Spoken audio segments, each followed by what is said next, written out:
Hi, I'm Dr. Mila Brujic. Welcome to the OI show where we're joined with Dr. Nikki Iravani, and we're going to be talking about unrealistic expectations. Dr.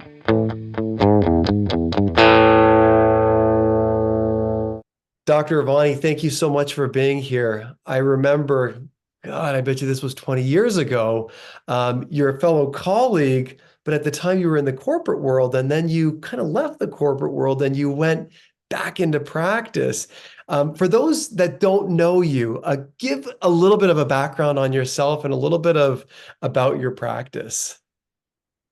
I'd love that. Thank you so much for asking me to join you and to be on your podcast. What an honor, what a pleasure to be here and chit chat with you. So obviously, as you mentioned, you and I met when I was at Cooper Vision. My position there was Vice President of Clinical and Professional Affairs. So I led two different departments, very busy. I call Biofinity my fourth child because that's the contact lens that we got FDA approved while I was at Cooper Vision. And I'm very proud of that lens. And now that's in the My Day family has the same materials. So obviously contact lenses and the lens industry is very near and dear to me. I was at Cooper for about 10 years. Prior to Cooper experience, I was in clinical optometry. I practiced clinical optometry, but more in an ophthalmology setting. And then I was at Cooper Vision. And then when I left Cooper, I decided to take an entrepreneurial route. And I came up with an app, the first and only app and method for a self-guided vision screening using a handheld mobile device. This app is patented, or this method for at-home vision screening is a patented method, which took up quite a bit of my time in working that out. And then the idea was for the app to be the destination app for everything eye care, because being a mom and just a consumer and not being in clinical practice during the years that I was at Cooper, I didn't have a business card to tell people that I would meet at birthday parties or soccer practice that, here, come get your eye exam with me. And I felt that people didn't know where to go, what to do. Maybe I should go Warby Parker, maybe I should go to the mall, maybe I should buy online. So eye care was a wild west for the average consumer. And I felt that we need, just like Expedia, if you want to travel, you go to the destination app to make your hotel reservations and your rental car and your sightseeing places. We need a go-to destination app for eye care and have a list of eye care providers and so on. Anyway, so worked on the app. The app became super popular, and I'm not active with it right now. That's a story for another day. And I decided that I really miss patient care. I really miss being Yeah. in the lane and working with my patients, fitting them When did you contact when lenses. did you open your office again, Nikki? Like when did you So open these? yeah, so I really missed patient care, and I decided to go back to practice in 2017. And so about 7 years, 8 years ago, and I opened in the heart of Silicon Valley in Santa Clara. And I decided that I want to give a completely different experience to the average patient.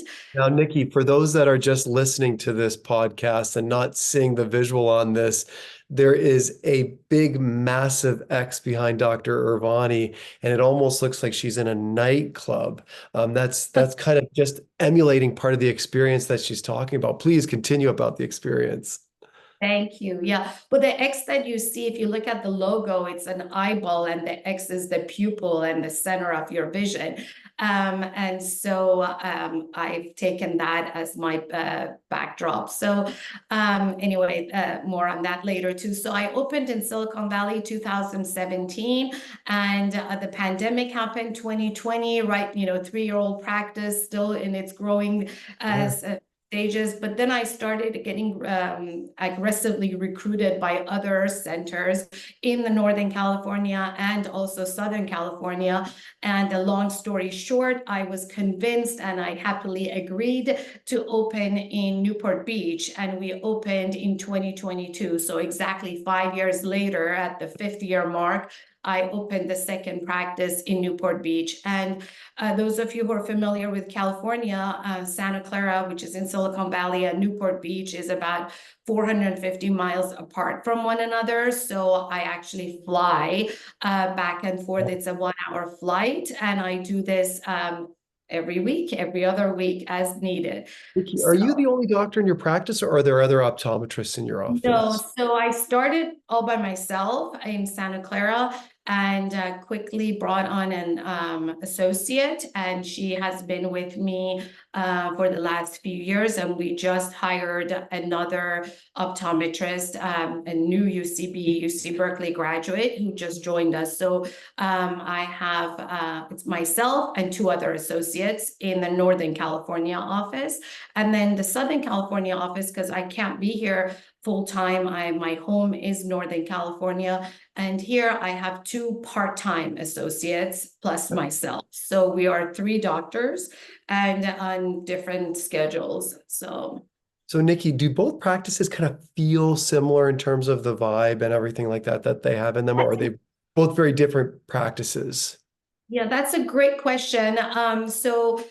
I started the Northern California office in 2017, right when I was wrapping up my app and being in Silicon Valley, being in the technology world. I wanted to have a really Apple Store technology oriented vibe. So the design is very Apple-esque, for lack of other words. People have actually reviewed us on review platforms saying, I thought I walked into the Apple Store, but it was an optometry practice. So it's nothing like a boutique or candles and massages and those kind of things that maybe one day as a girl I would have thought that, oh, if I have a practice, I'm going to make it all girly and candlelight and soft. It's very technology, very clean lines. I hired the best of the best architects, and he designed it to be kind of along the theme of the app. The name of the app is iZam, and I wanted to have the brick and mortar space for iZam. So it's the same logo, it's the same name, but you can do an at-home vision screening, or you can actually schedule an appointment to meet with Dr. Iravani and the team at the iZam brick and mortar. So it's very modern and very Apple-esque and very technology oriented. Fast forward to when I wanted to open to Newport Beach, I thought, okay, modern and technology is good, but this is Newport Beach. This is the home of fashionistas. This is where people want like glamour, and they don't care that much about technology. So here we've glammed it up. Same architect and same concept as far as technology, and even our cabinets and woodwork and all that has the same laminates and the same straight lines, but we have chandeliers and we have stone and more glammed up is the Newport Beach vibe. So hopefully you can come and visit me. So, Nikki, 2 things. One, I would love to. And the second thing, let's focus on your first practice.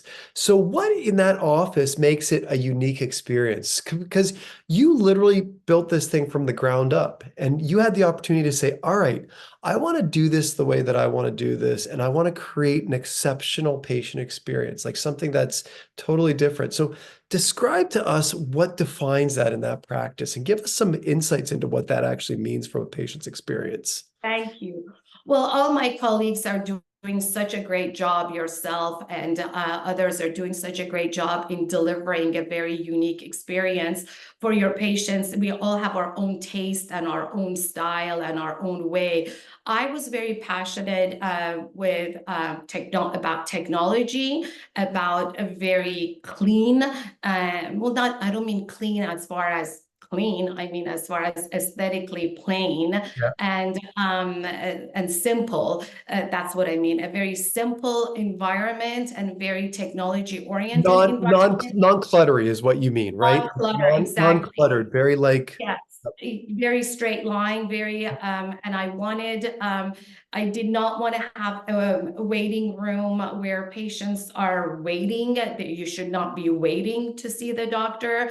And if you are waiting, you should be browsing at eyewear, looking at different collections. So so so do you have a reception area, or do they just I kind of hang out don't. in the optical? It's like an Apple store. You walk into Yeah. an Apple store. In an Apple store, if you're waiting for the genius to approach you and take you back to for your repair or for your whatever question that you have, you're looking at different things that Apple has launched. So we are very much like that. We have staff that are floating on the floor with an iPad to greet you. We have iPad check-in Wait a station. second. So wait a second. So wait a second. So you guys don't have a check-in desk? You have And people kind of walking around with iPads? we started it that way. Let me correct myself. That was the concept, yes. And I call them ZAMs since we're IZAM.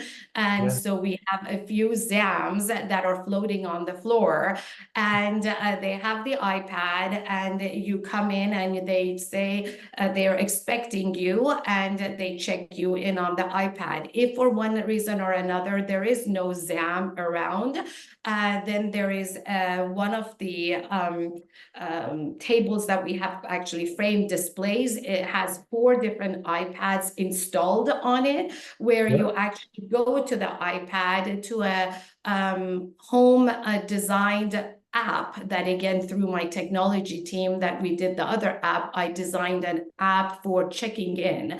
And so you check in our own app, and then that was integrated with our appointment scheduling system and all of that. So everything is very that level. The minute you check in, you would get a text, a note welcoming you, just like you do at the Apple Store. You go to the Apple Store, you check in for your appointment, you get a text that Genius will be with you momentarily. So that was the feel. That's how we got, so quickly. I'm so proud of ourselves and the team that in literally 2 years, they say it takes 5 years to recover from your startup costs. For us, it didn't take 5 years, it was 2 to 3 years. And I think it was just because the Silicon Valley community was thirsty for that level of modernization, that level of technology. They were tired of going, they loved their optometrists. Everyone, I would say, why are you coming to see us? Who was your eye doctor? And they say, oh, I love so-and-so, I love so-and-so. Everyone is so great, but I think they wanted something fresh and new. And that took off really crazy. And then, of course, the rest of it is just what I'm passionate about, which is ocular So surface. Nikki, can I ask you a question? So when they come into the office and you're like, so is there not really chairs when they walk in? Is it just kind of a place where they Absolutely no around? chairs. I have absolutely no waiting area, no waiting room, no People's Magazine or Architect to Digest or anything. And the stuff that they can see, is it all frames, or is there other things that the patients can So actually look at while they're there? good question, because I wanted to go towards that topic too. So it's all open space. You're walking around, different frame collections on the walls, but then custom built Apple Store type tables with the glass top, that inside the tables under the glass top are the frames. So just like in the Apple Store, you look at Apple Watches in the tables, you are looking at frames. So there are also, I'll have to send you pictures of my practice so you can see. So they were all custom built of tables, so people are walking around, and some disc frames on the walls, but also some on the tables.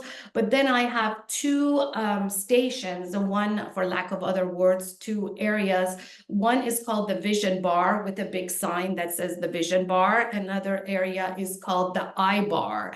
And vision bar was where we had iZam app installed on a big iPad. So while you're waiting around, go and take a quick vision screening test. Huh? And if you have a child with you, why have the child look at an iPad cartoon? Have them take a color vision test on Ishihara color plates or other fun things that the iZam app. iZam is my fifth child, right? I have three girls, and then I have Biofinity, and then I have the iZam app. So that app, I wanted to show a show and tell about the app. And if you're hanging around, just play around on this app and take an Amsler grid test or do something like that. Follow the instructions and do that. So that was the vision bar. And then the eye bar is another area. My major passion is combining aesthetics and cosmetics with the eye.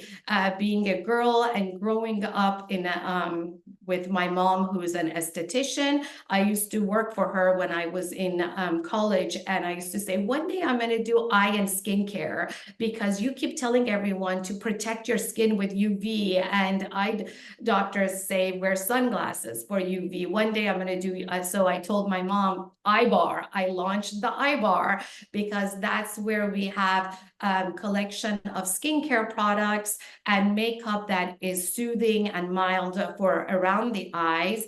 And because we do so much dry eye, we have IPL and LipiFlow and all of that, like you and others. I'm not going to go there. We literally finish the game by talking to them about their makeup application and products that they need to use. And I call it cosmetometry. Maybe you've heard of that term before, which is cosmetics and optometry. So that's what makes it unique. So people are walking around, they either can do a vision bar test or they can look at some makeup, ask questions, they can go look at some frames, and then they should see the doctor and then be done. Nikki, this is awesome. So here's what we're going to do. We're going to pause this. We're actually going to continue this discussion in a part two on this exact same topic, unrealistic expectations, because we need to dive deeper into this. I still have 1,000 questions about how do people go back to the previous room, how's all that stuff. So we're going to have you back. We're going to finish up this whole episode because we want to make sure that everybody hears a little bit more about those, what we're talking about as unrealistic expectations. Nikki, for now, thank you so much for being on the show. Thank you so much for being here. Thank you for having me. It's so great to see you on my screen. And thank you all for joining us on this episode of the OI Show.